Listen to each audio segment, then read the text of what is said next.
Hey everyone, here we are, the race briefing for the 2026 running, the inaugural running of Bay Area 100. I'm going to take it kind of just a second here to hem and haw because I know that people are going to come filtering in over the next minute or so, and I want to be able to admit them. For those of you out on YouTube, thank you for joining us. If you are on YouTube, I'll look for your questions after the session and do my best to answer them. And the same goes for all you guys here on the call tonight. I will try to answer all your questions. It would be best, given the volume of stuff we have to talk about, if you could leave them till the end. But if you absolutely can't resist, by all means, put them in the chat and I'll try to answer it on the spot in the moment, insofar as I'm able. I'm just seeing people coming in.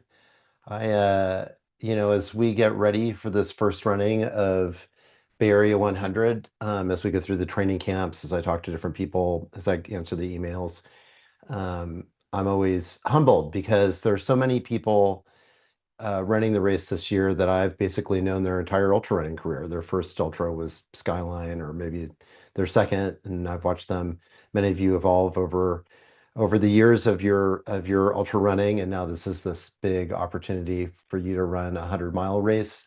And I'm humbled that you're able to do it here where we all live on a course that you're familiar um, with with me basically, and with my team. I'm blessed with such a fantastic team for Bay Area 100. So people like Chris Thoburn and Michael Lee and Nick Moore, who you may not have met, Todd Glyden, who you know well, Mark Hauber, all these people that you've known and come to love through your experiences in the East Bay. I am glad to have them on my team, and it's been a great year working on this project. It's been a great 5 years. It's taken about 5 years for us to get to this point. Some of you ask, I'm just going to kind of tell stories like this as everybody's showing up. Some of you ask, how it came to how it came to pass, how long it took, and it took 4 or 5 years, and a number of proposals to the East Bay Regional Parks to get to this point, which is an exciting point. Tomorrow I go out. I'm going to go all around the parks and I put up our public notices telling everybody that we're going to be there. I staple things to fences. I put stakes in the ground, and that really is for me in doing this. It's a big part of the experience because then you really know that it's happening when you put out the notices. People walk up to you and say, what is this at Skyline Gate? What is it you're doing? And then I get to tell them all about the Bay Area 100, and about you and about the day that you're going to have. So I'm going to try to let folks in as they come, but I'm going to get into the briefing. And what I'm going to talk about first is kind of what to expect. I think we've done a lot of sessions on how to get ready. I know that we've got a mixed group of people here. We've got volunteers and crew members and pacers. And so I'm going to talk more about like what should you expect with Bay Area 100, and like what's the next week and a half going to be like, and what are the little things and big things you can do. And I think if you're an athlete, one of the things that I'm going to really work to do is to put your mind at ease, because I think that your mindset, your ability to think ahead and visualize yourself at the starting line, visualize yourself at the finish, visualize yourself hiking up through Las Trampas. All those things are going to be instrumental to your success. So my hope is that tonight is a moment where you begin to bring focus to the next 10 days and what it is to expect and how to get ready, to kind of I don't know, not grip too tightly the things that you need to do to succeed. Many of you are coming from out of the region. So for those of you that are not from Northern California or the Bay Area, I hope that you have made your travel plans. I hope you've made your accommodations. I hope that you've found friends to stay with. If you haven't, this is a really good time to get all that kind of done. Some of you are going to begin to, like with your crew, begin to wonder like, oh my goodness, do we have a cooler? Do we have, which cars are we going to take? Who's going to ride in what cars? I get a lot of emails from you all. So I know a lot of you are planning, but this is a really good time to begin to get into that. Just, to put it forward, there are at least by the start finish there, by the finish there are two supermarkets that you can get at to get ice if if you need ice in addition to all the ice we're going to have for you, snacks, things like that. There's a lot of support. One of the beauties to the Bay Area 100 is, um, you know, we're unique in that we're so urban adjacent. It's going to be very easy for you to find a cooler and snacks and comfort. So preparing will be that much easier. You won't have to remember everything under the sun. You can get it all more or less here. Um, so, one thing to expect is that you're coming to a place that's very hospitable to the race that you're about to run. Logistics are really the big challenge. Your crew is going to have a chance to see you a lot. A lot of this is in the pace chart. If you haven't looked at it yet, it's on our website. I'm going to begin to share some of this stuff so that you can kind of see where it is. So for those of you who have not been to the Bay Area 100 website, what a great time to visit it, and see all the things that are there. I know that most of you have. This is where you're going to find things like the athlete guide, um, and where you'll find things like the pace chart, and you'll find different versions of the GPX. So as you're planning and learning what to expect, the website has a lot of these resources on it. If you haven't gone there yet, it's a great place to go. Um, on the pace chart, this really gets into your days. So before we get here, I want to talk about like what the next week is. We've got 2 days of bib pickup in at Sports Basement in the Athlete Village at Sports Basement. That schedule is in the athlete guide. Um, so open up the athlete guide and look at this. It's funny. I was looking at this the other day. I was like, oh, this is all really true. So, you can pick up your bib from 11 to 4 on Thursday or Friday. That's important to know. We do require you to get your bib before you race. We do not intend to do race day bib pickup. It's just too early, and getting in front of UC Berkeley is too much of a trek to bus put enough of a footprint down. We really need you to come early, and there are more reasons to come early. One thing that you will see again in the pace chart that you should start getting ready now is gear bags. All the places that you can have gear bags. You plausibly could show up with 1, 2, 3, 4, 5, 6, 7. 1, 2, 3, 4, 5, 6, 7, 8, 9 gear bags, on top of anything that you want to send to the start finish. So coming up with your gear bag strategy now is a good idea. Again, like this weekend, this is the last big shopping weekend before the race. That's why I like to do this briefing now. Think about the stuff that you might want in every one of those bags and go out and get your shopping done. To the bib pickup, Thursday, Friday, 11 to 4, and then we've got presentations and athlete forum and probably another briefing like this, more directed towards your crew, in the later afternoon.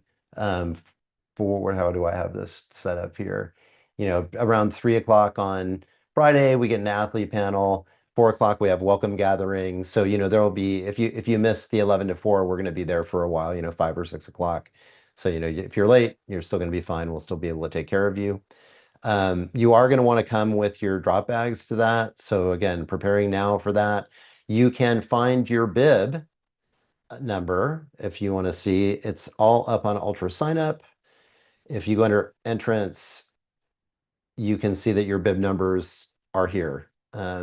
So you prepare, well, I'll get into gear bag setup here in a little bit, but if you are beginning to kind of meditate on your race and get your numbers done with a numerologist, here's your bib number for you to get your luck read. Um, Again, this is at Ultra Sign Up. I'll send this as a follow-up. Back to race week. We've got you Thursday, Friday. On Friday at 1 o'clock, we're going to have a pregame show for the live stream. So we're going to be broadcasting live. All of Andy Jones Wilkins, Victor Ballesteros, Verity Breen, Bree Lambert are all part of the team, and they're going to be for an hour talking live on the YouTube about the race and giving your crew and your family a little taste of what the live coverage is going to be. The live stream is exactly in the place that you're going to see it tonight.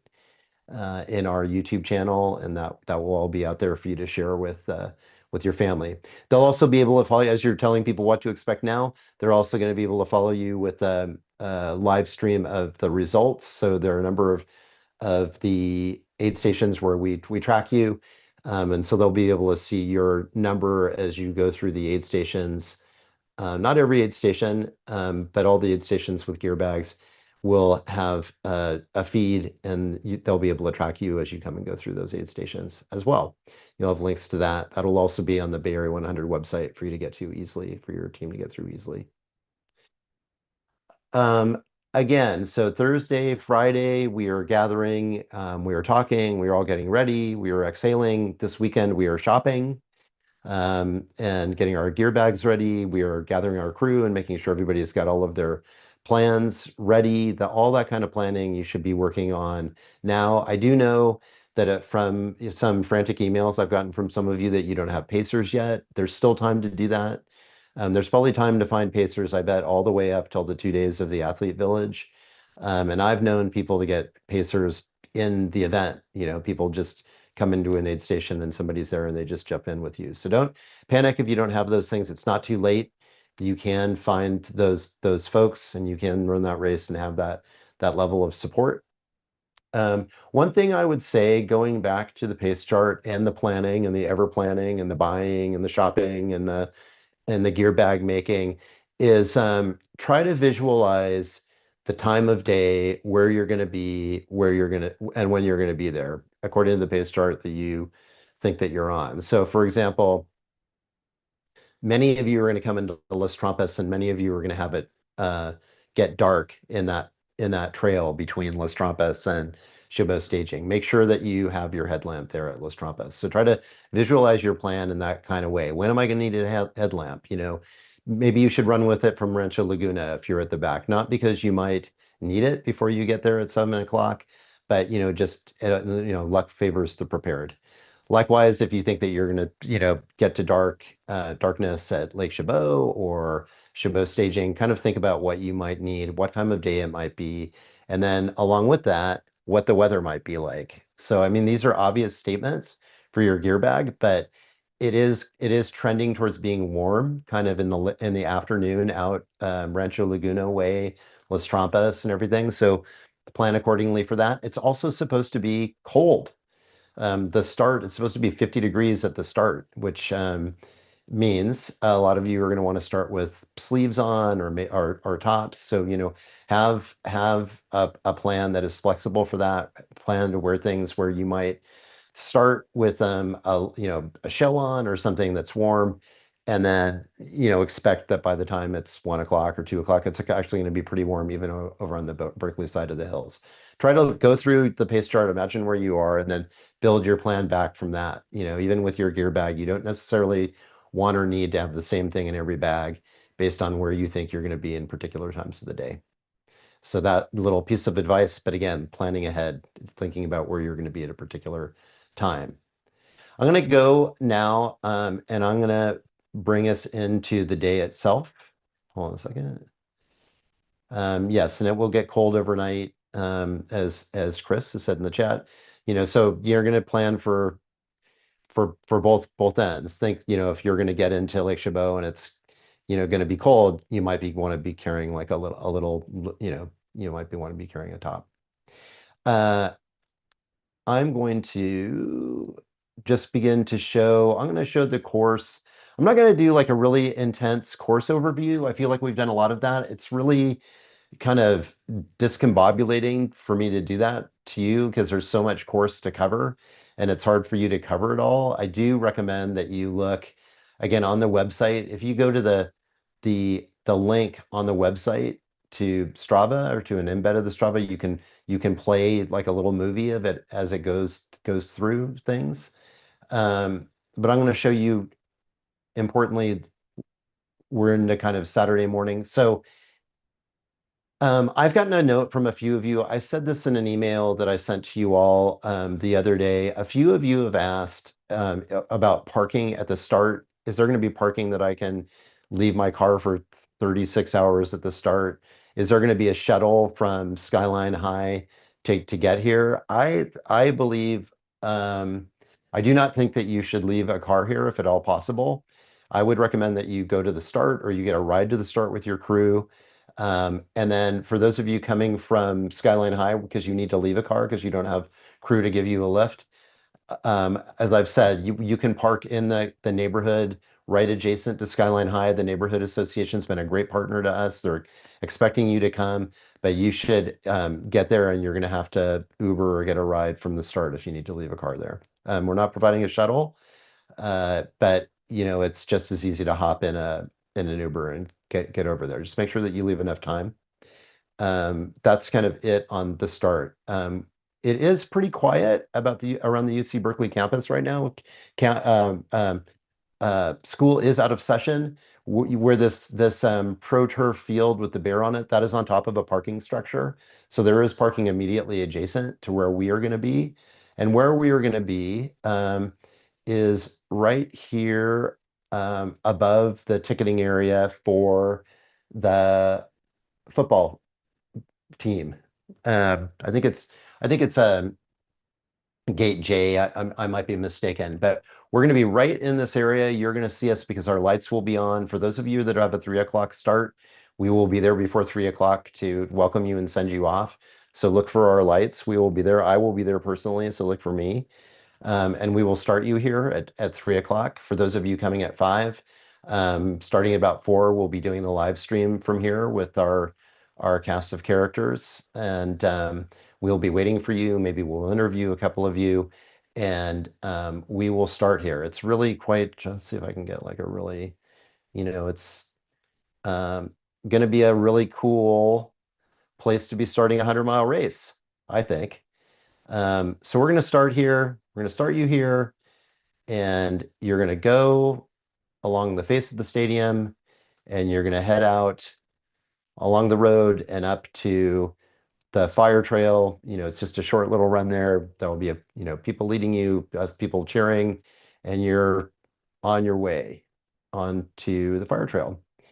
Um, Marking at this point, everyone always kind of wants to know about the marking, what the marking is going to be like. It is going to be amazingly well marked. We've got a great marking team. We're lucky enough to have adopted the crew that has been marking Western States up until this year.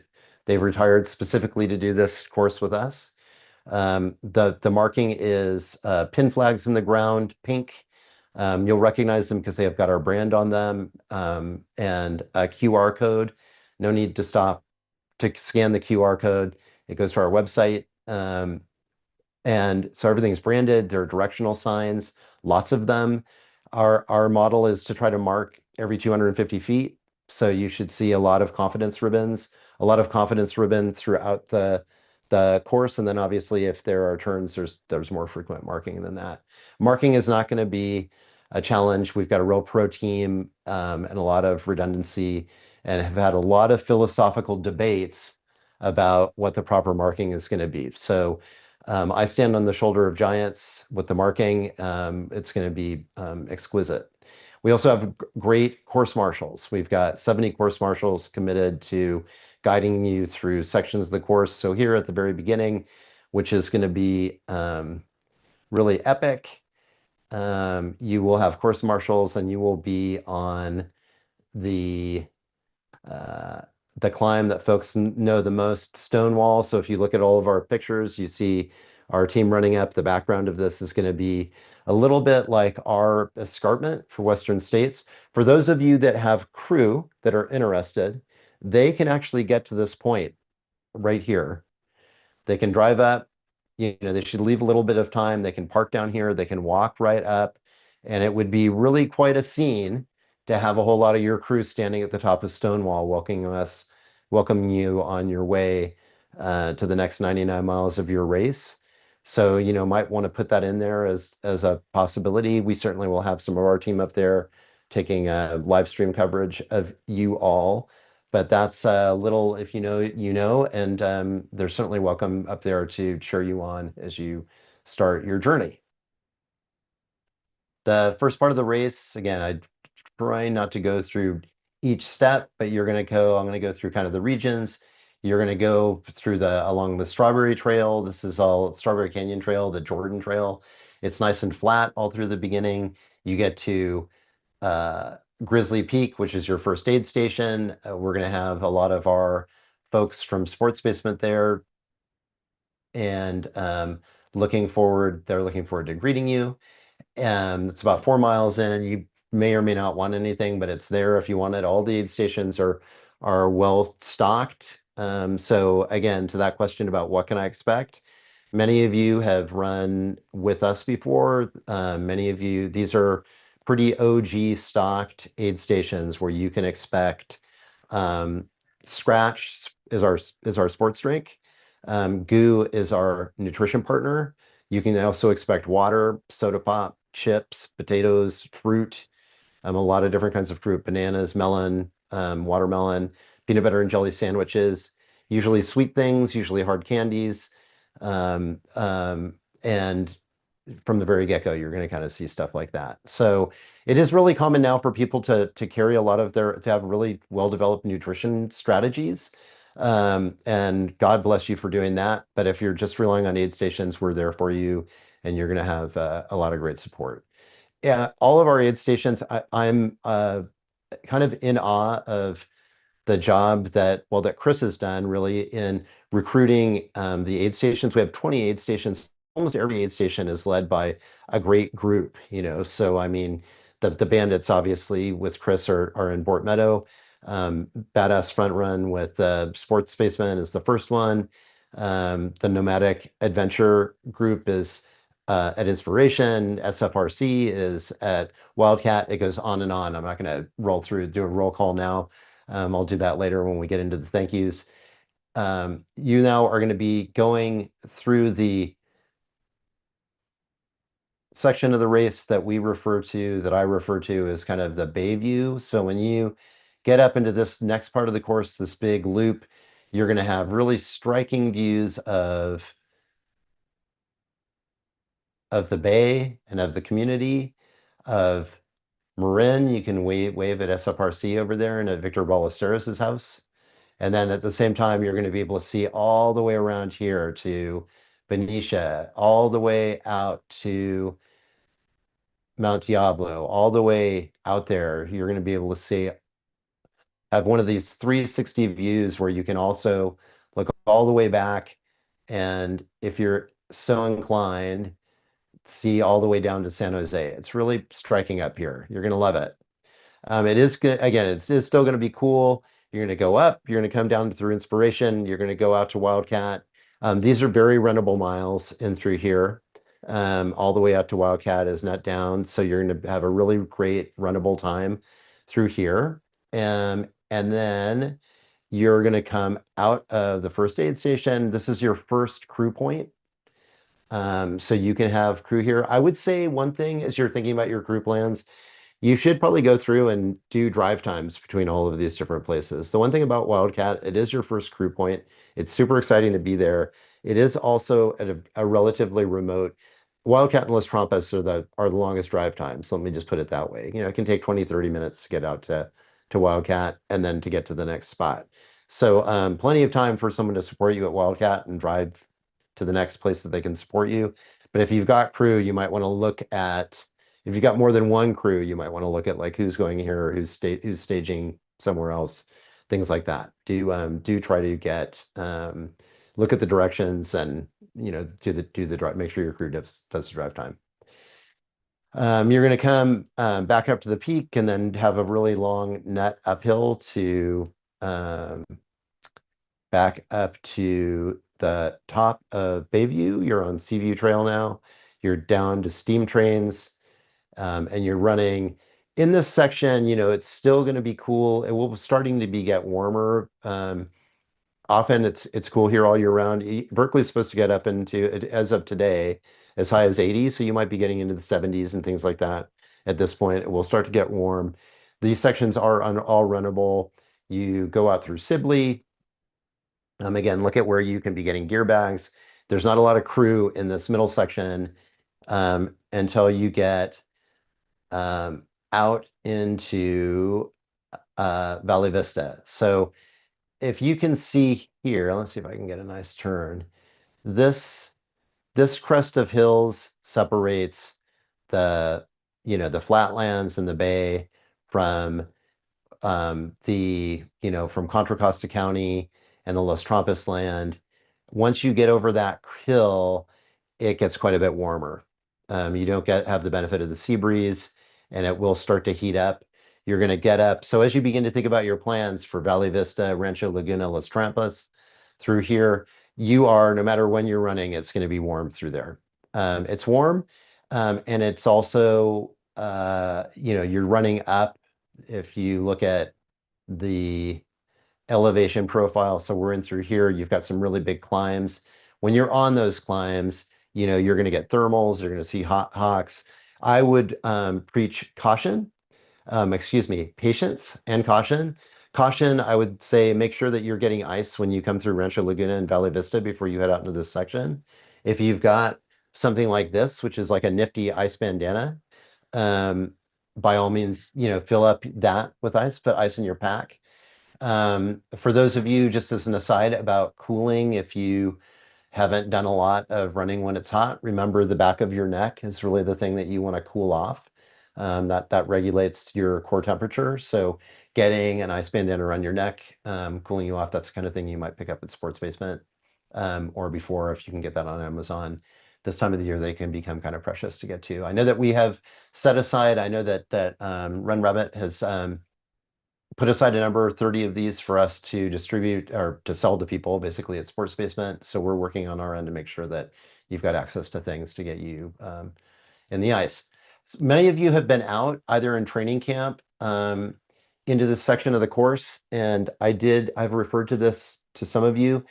If you went out there as recently as like a week ago, the grass was really quite high. And East Bay Mud goes through actually and mows and regrades all of the trails this time of the year. So all of the fire trails that you're on will have been regraded they will have been regraded. So they're not going to be necessarily as rough as the thing that you may have seen at training camp. And then they go through and they mow. So a lot of the stuff that you went through, if you ran as recently as a week ago, may not have been mowed. This is what it looked like last weekend. So you can see that the mowing is pretty current. Our hope is that they're going to get as far over to Riley Ridge Aid Station as they possibly can. I think are already through to Los Trampas. So our hope in this week, well, 2 weeks, is that they'll get all the way down to Riley Ridge. And wouldn't it be grand? And if it's not, we're still going to be going up through there with machetes and going through there to do our best to make sure that the way is clear. Our marking goes on during this week, and that is painstaking. And we will be spending time to make sure that if it has not been mowed, that it is as passable as possible. And it's really that section between Las Trampas down to Riley Ridge that I'm talking about here. Once you get to Riley, it becomes clear. But you're gonna have a great time through here. Again, what to prepare for? Prepare to be patient. There's a lot of climbing through here, be prepared to go slow. It might be warmer than you've experienced yet this season. And you're gonna think, gosh, I wish I could be running faster, and just don't worry about it. Be patient and let the day come to you. That's always the thing. Take what the course gives you and let the day come to you. And when you descend down into Las Trampas, and descend you will, you go down, down, down, down, down, and you're going to see your crew in here. It's a great place to see crew. People are going to be excited to see you. As I've said, if you're here, cutoff is at 7:15 by pace chart, I think. Sure, Kajavi made a point to email me this evening as I was getting ready to point out that the cutoff says 7:15 and the pace chart says 7:18. And I'll tell you what, we're going to extend that cutoff to 7:18 to match the pace chart. I wouldn't worry about being cut off. If you're at 7:15 and it's 7:18, you're on your way. I have also told people if you arrive there between 6 and 7, you can be joined by a pacer. And the reason for that is your own safety. If you get there between 6 and 7, close to 7, you're likely to be out, in that EdMed section during darkness. And for your safety, we would like you to have a pacer if you opt to have one. If you don't, it's going to be fine.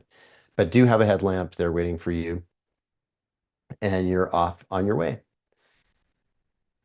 And that will bring you back into the cooling section of the course as you come back through. Where are we here? We're way out, all the way out here. So to look at this, again, you're going to come down in through here, and you can kind of see the hills. You're down in here, and you're going back, and as you get through Riley Ridge and out into Chabot staging area, we're expecting Chabot staging area to be just a little bit like our run into Forest Hill. You're going to come out of a remote part of the course, or maybe Michigan Bluff. You're going to come out of the remote part of the course. You will have been alone, and you're going to be ecstatic to see your whole crew waiting for you. People are going to be super excited to see you. And you're going to be glad to kind of be back into civilization. And that's where you're going to be for the duration of the race, really. You come through Chabot staging. A few of you have asked about this section here. It does run on the road here, very much like running through Forest Hill. There's just a very short section that has a narrow shoulder, but by it, almost all of that road has a shoulder that's greater than 10 to 13 feet wide. So you're gonna have a lot of space there. There are cars that come down. Don't worry about it. You're gonna be safe. And you're into what we refer to as the lake region of the course. So the last section we refer to as Los Trampas, and now we're in kind of the lake version of the course. And this next version, you're going to spend going through Lake Chabot and around Lake Chabot and off towards Fort Meadow. So, okay, point of order here on Lake Chabot, and I referred to this in my email today. And I've referred to it, I talk about this in the athlete guide and in different places. So the thing that's unique about Bay Area 100 is we've got permission to run all night. It's the first time the East Bay Regional Parks have ever done anything like this. There's an ordinance, there's a law that makes it illegal to be in the parks after night, and we have gotten an exception to that law. So we are blessed. Congratulations. It's super cool that we can do this. And along with that comes some rule bending for them, which they've been an amazing partner. And the rule bending really kind of starts here at Lake Chabot. So normally Lake Chabot closes at 8, parking lot closes, and curfew is at 10 o'clock at night. For us, our aid station is going to be open there until the last runner comes through, which if by the pace chart is, let's see again, Lake Chabot Marina. Yeah, 12:20. So what happens there with that and what to expect with that? Um, and maybe let's even get a beautiful look of Lake Chabot so you can visualize this a little bit. Lake Chabot has a great parking lot, and that parking lot is open till 10 o'clock. After 10 o'clock, you can drive out. They're not going to gate it. It's, you'll be able to drive out. If you come before 10 o'clock, after 10 o'clock, your crew, they're going to park on the road here, and they can walk in to the aid station, which is going to be in an area called the Cove Picnic Area. And it'll be very noticeable to them because it's going to be lit. There's going to be sound and everything, which there never is there. One thing to expect for your crew, I'm going to send you permits for them to put on their car saying that they're with the race if you expect them to be there after curfew. And the reason for that is that the neighbors who are in the neighboring community, that's why they call them neighbors, are not used to people being in the park, which means that they are likely going to call the East Bay Park Police every 5 minutes during the time that we're there. The police will know that we're supposed to be there, so that's not going to be a problem. But in talking to the parks, they're very concerned about people drifting in and out of the park, the fact that maybe people that we don't want are going to come drifting into our aid station just to see what's going on.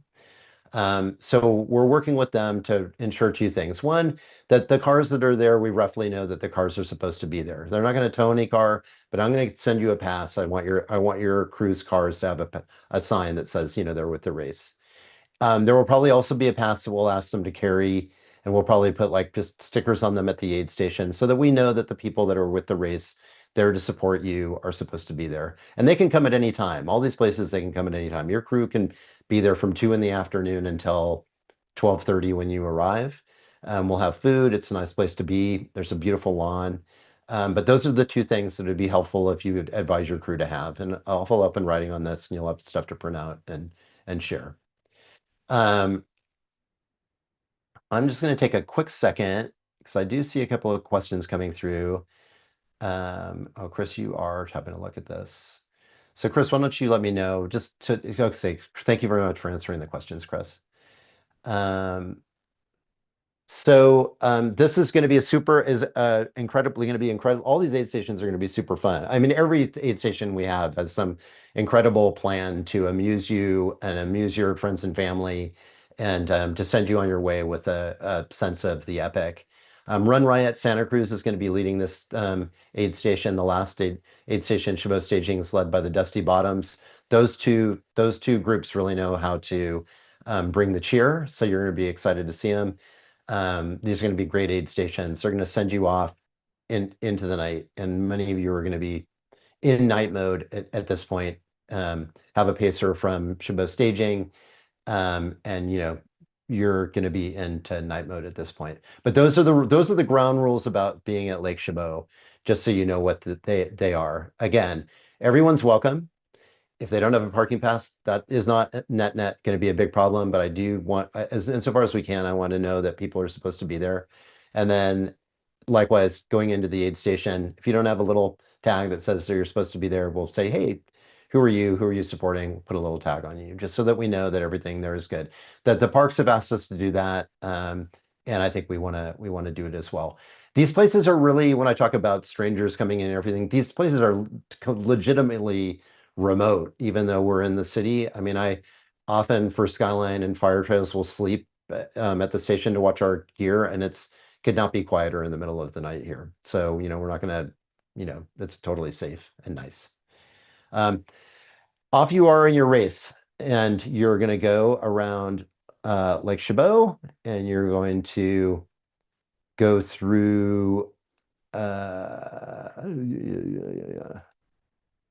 you're going to go through Clyde Woolridge Aid Station. You're going to go around, and from there, you're going to go down into, which is led by the Beer Bucket Run and Friends. The San Leandro CrossFit team, I think, is going to be there, if my memory serves correct, as well as the Beer Bucket Run. Then this brings you to the Bort Meadow Aid Station. So this, again, we're going to talk about parking here for a second, but this is going to be a super fun place to be. And it's not, let me see if I can get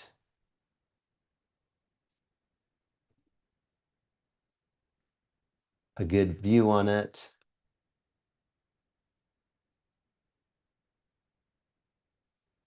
There we go. So this is Bandit Town. This is where the Bay Bandits are going to be set up for you. Bort Meadow, as you know from looking at the plan, is important because you go through it 3 times. Um, Many of you will have people camping there. It's going to be a real scene. It will be lit up. It will be fun. If you haven't seen your crew, will likely have seen your crew already. You'll see your other crew. Lots of stuff, as I said in the email today, about parking here, camping here. There is still room to camp. As I said in my email, if you're camping, plan to camp. If you are here camping and your runner is coming late, the gate generally is locked at 10. We will accommodate your getting in after 10. Likewise, if your runner comes through and is going towards the finish, it's supposed to be 10 to 5. We'll make sure that you get out. But it's kind of like a once in, once get out, once out rule with your car. Again, remember, people are great. Cars, are a drag. So if you've reserved camping, try to get them here before 10. If they can't get here before 10, that's fine. We'll take care of them. It's going to be a big open campground. There's lots of room for everybody. So it should be really electric in through this spot.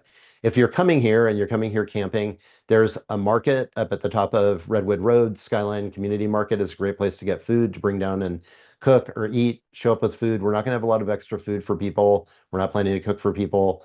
except for the runners. So make sure that you hit one of those markets. There's a Safeway down the hill.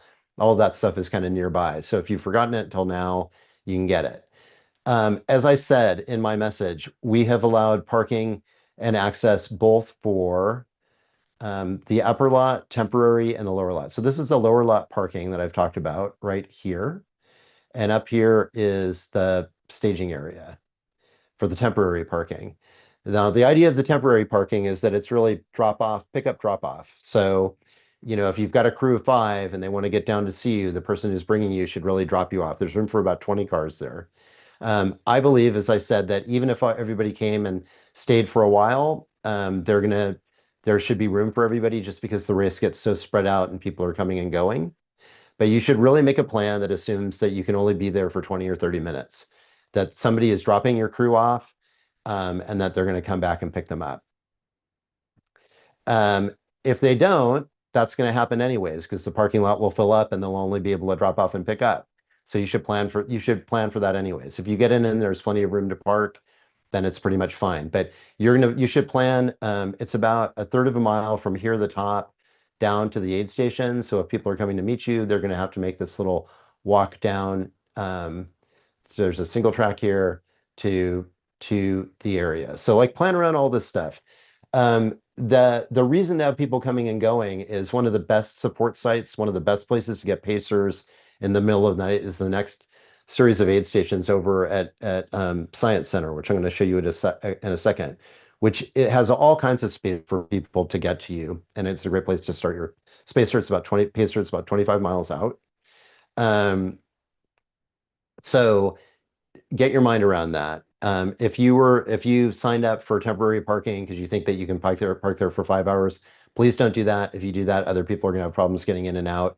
That's the reason for the difference between temporary and everything. I made it sound a lot more fun in my email, I think. But that's the reason for those distinctions. And as I said, we are not going to really get into the car policing of cars. We know that you know how to behave.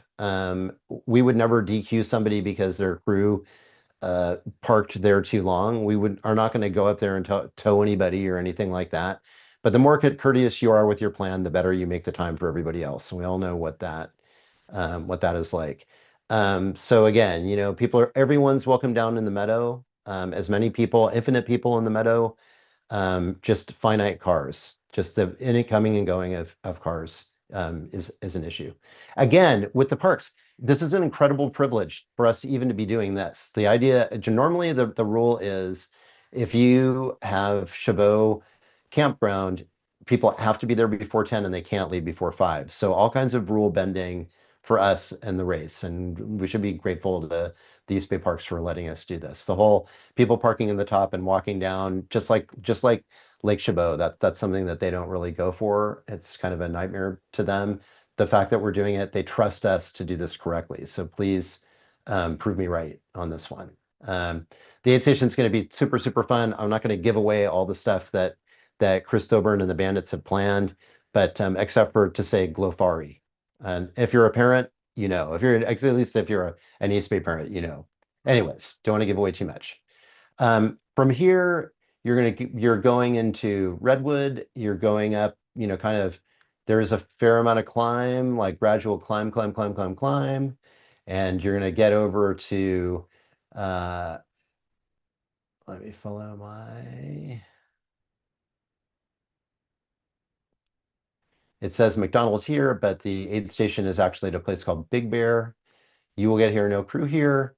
Your next big crew point is in Chabot Space and Science Centers, which I've just referred to as Science Center because there's so many Chabots to be referred to. Okay, so another one for just the prep side. None of this is going to matter to you because you're running, but your crew is going to care because this is another big access point for crew and for pacers, and it's pretty convenient. Board Meadow is really great, but it's a long, windy road to get to.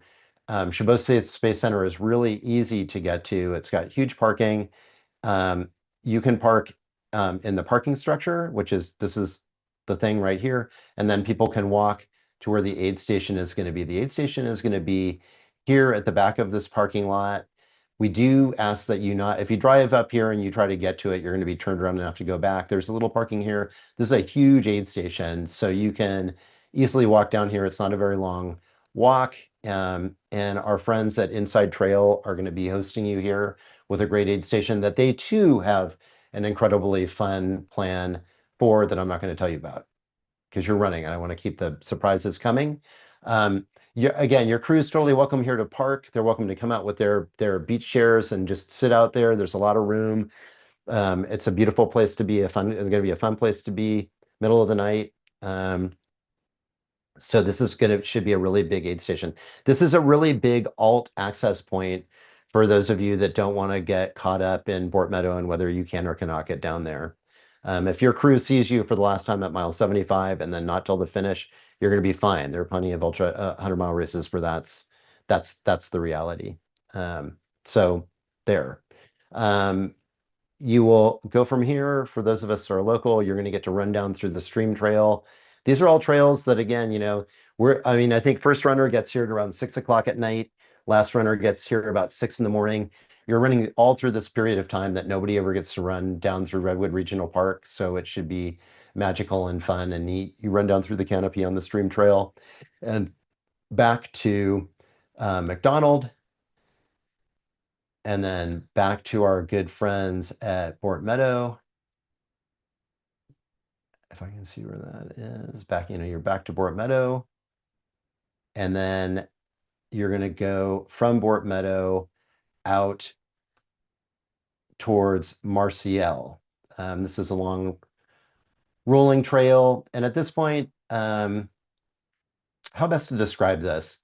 Somebody was asking me about one thing that I get excited about the race. So there's a thing when you're like at these big races, like the one thing that always sends chills of excitement up my spine is, you'll be in these places in the park and you'll see like tiny little tiny little headlamps way off in the distance, like coming down a watershed. And then they come and they get bigger, bigger, and bigger, and then they get to you, and then they go off and they get like tiny as they go up into the hills. And this section through here is going to be our version of that, I think. I think it's going to be really magical having you all out here in the middle of the night. We've set it up that you're not really doubling back on each other. These are kind of loops and lollipops, but you will see the headlamps, and it should be really beautiful.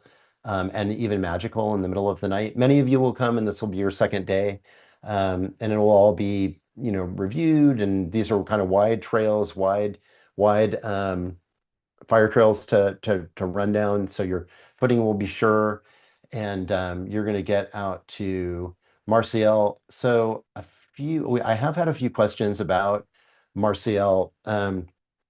There is the Anthony Chabot campground here. For those of you that have oversized trailers or a crew with oversized trailers, they may still be able to get campsites at Anthony Chabot. The gate to Anthony Chabot closes at 10. This is like not a place where the rules are being bent for us. So you can't have crew at Marciel, and the gates will be totally locked. That said, it might be that somebody could be camping and they can walk up from the campground if they're in there. Who knows? But this will be, you're going to come out, there's going to be a lollipop you do here. You're going to come back to Marciel, and then from Marciel, you're on the way home. Basically, you're going to come largely not back exactly the way that you came, but you're on your way back to Bort Meadow on Redtail Trail, and you're going to get to Bort for that one last time, and then you're up and up onto Skyline Boulevard. You're going to go through the stables, and this section, again, to the seeing the headlamps and the magic of it, there is a trail which you can see right here that actually runs right down the middle of Skyline Boulevard. And that's the trail you're going to be on with your crew. We'll help you across the road, you and your pacer, you with your children, you with whoever wants to be running with you from Lake Chabot. It's totally fine. It's fine for them to meet with you and join you here. You're going to have about 1.5 miles where you can run with as many people as you want on this single track. It is single track, so you can't get really wide to it.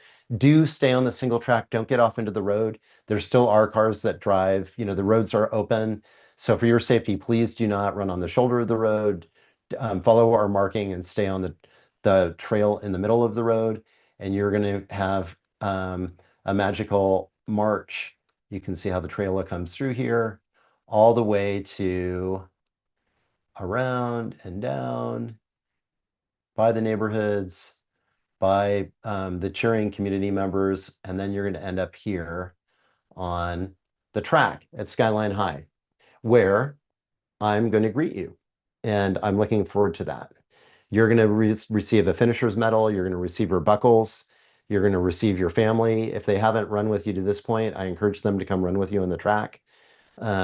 It'll be a time to remember. We will get finish line photos for you. We also will get portraits of you at bib pickup. I forgot to mention that. Pen Perez is going to be our photographer, our portrait photographer. So we'll get plenty of photos of you all throughout the course. And then here at the end, we will have food for you, and we will greet everybody. The awards ceremony, we're going to try to do this where we present the buckles at the end of the event. So at 2 o'clock. If you can't wait, we will give you your buckle if you're tired and you need to go sleep. But we're going to do kind of an awards presentation at the end at 2. And we will be there all night waiting for you. And that would bring us to the end of your race and your successful completion of the Bay Area 100. So let's see, I'm going to go, I think, Chris, you've been getting the most of the questions here. Let me see. It's probably worth repeating a few of them.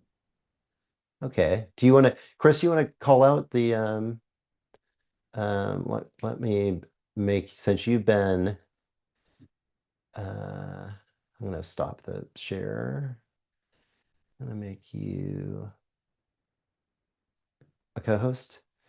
So, Chris, what have you seen in these questions that so I don't spend the whole time breathing on loudly looking First at? one, it seems like we still have a mistake despite our meticulous checking and rechecking in the athlete guide, and Cladwell Ridge is in the pace chart listed as a cruise station. It is not. Yeah, well, Uh, my apologies there. Clydewell Ridge is not a cruise station. And the reason for that is it's immediately adjacent to the community and would create too much community impact. So my apologies to that. We will correct that. People are noticing what we have been struggling with ourselves for many months that we've been planning these aid stations, which is a lot of things are called Chabot. Yes. So Hence, that's why we always refer to Science Center as Science Center, not Chabot Space and Science Center. So Chabot staging is the EV Mud one, coming out of the wilderness from Trompas. The marina is the lake. So we'll say the lake, or we'll say the marina for that one, and Space and Science Center for the third one. But yes, there's 3 Chabots. The What parks you are gonna not in do? it. What are we What you gonna gonna do? do? We've tried to drop the Chabots where we could for exactly that reason. So our apologies. Blame Chabot himself Yeah. for all of that. What else do we have? I think there was someone asking just that's about cell reception at Bort. There is none. We will have Starlinks, including at Bort, at the places that don't have reception. So there will be some Wi-Fi. We're probably not going to open that up to everybody, just because we got to keep that signal free for ourselves. But it does mean that if you're looking for a timing update on your runner, you would be able to ask, and we will be able to get that for you. Yeah, and the live there will be live results coming from there, and then there will, for those of you that are have crew coming and going, you're probably going to want to time stamp it a little bit. Come back at 9 o'clock, come back at 1 o'clock. They may or may not have. Normally, it's a complete dead zone, but we will have connectivity there for the things that we're doing. And light, we'll have connectivity in light cell. If we end up with 200 people there hitting all of the networks, then we won't. It'll overwhelm it. Yeah. There was a question about hot food. Yes, there's hot food at all the stations. No, there is not currently a plan on having vegan options, but that is something I'm happy to work out with some folks. So just feel free to send Adam or me an email about it. I think putting some vegan broth options, at least, if not some more, at Port Meadows is something I'd be very happy to do. You go Sure, through there 3 times. It's easy. sure, sure. Uh, Yeah. the last question that I come back to is the any creek crossing for Los Trampas. Yes, there is. I was hopeful that Adam would point it out as he was going through the course. After you leave Rancho Laguna, you're gonna kind of go up a ridge and down a ridge, and you're gonna be on a fire trail for like half a second, and then you're gonna get back on a single track. And right after you get on that single track, there is a creek crossing. Now it's going to be dry this year. It's already pretty much dry right now, but I want you to know about it. We're hoping to have somebody out there at it. You're going to be on tired legs, and it's a significant drop to get into the creek and clamber out the other side. And it kind of sneaks up on you. So just be careful out there a little bit. At a minimum, I'm going to have a nice sign for you to let you know you're about to hit that drop. But And probably the biggest hazard that we have in our race, to be honest. yeah, we've had runners going through this, and it's it's fine. We had runners going through it just even last weekend, so lots of runners in through this section, but no water crossing there. Um, no water crossing currently. What else, Chris? I think that that's pretty much the summary. I'm excited for everybody to experience this race. I'm excited for his first year. I mean, I'm sure we're going to have things we wish we did better, but that's the amazing thing about being the first year and us getting to build year over year. I also just think that as far as first year events go, people are going to be really surprised with just how much we put into this. It's going to be a very, very unique and amazing experience. Yeah, just looking at a couple of these small questions. Yes, Sarah, there will be hot water at the aid stations. Martin, for scratch, there will be the regular sport is what we'll have there. There probably will be Scratch's aid station is going to be at Port Meadows, so the Scratch folks might be there with high carb. I think the intent was that they would be there for much of the evening at high carb with high carb. And um, Lisa, We're the gonna question about is the last mile and a half the only time you can run with more than one pacer? Yes. So when we talk about pacers, the assumption is that you're always running with one pacer, swapping out your pacers. But in that last section of the course, you can run with as many people as you like. We have one question on Pacer bid pickup and parking pass pickup, and I think that is best answered by you. I think that's all Vendor Village, but you would know better. It's all vendor village. Pacer bid pickup is the one thing that we do kind of let people do day of, but the best thing is for you to pick up for your pacer and have that for them. We don't have a specific time or place for them to pick up on race day. But yeah, all of that happens in vendor village. And anything else? Okay. I'm going to do a version of this again on Sunday. You're more than welcome to come. It probably will be the same. It may not be. Always I get questions from people between now and then. We'll be obviously a few days closer, so we'll know the weather a little bit more clearly. You're welcome to come to as many of these as you like. And I'll do a version of the briefing also on race day in the athlete village, though it'll be like a little bit, kind of over the top. It's kind of the day before. And we will, yes, George, have pre-printed parking passes from people from out of town and things of that nature to hand out. All that stuff will be in Vendor Village, all the more reason to come, and we'll be prepared for you. All right. So thank you so much for being here tonight, guys. I can't wait to see you, and maybe I'll see you Sunday, and if not, I'll see you in the Vendor Village. Thank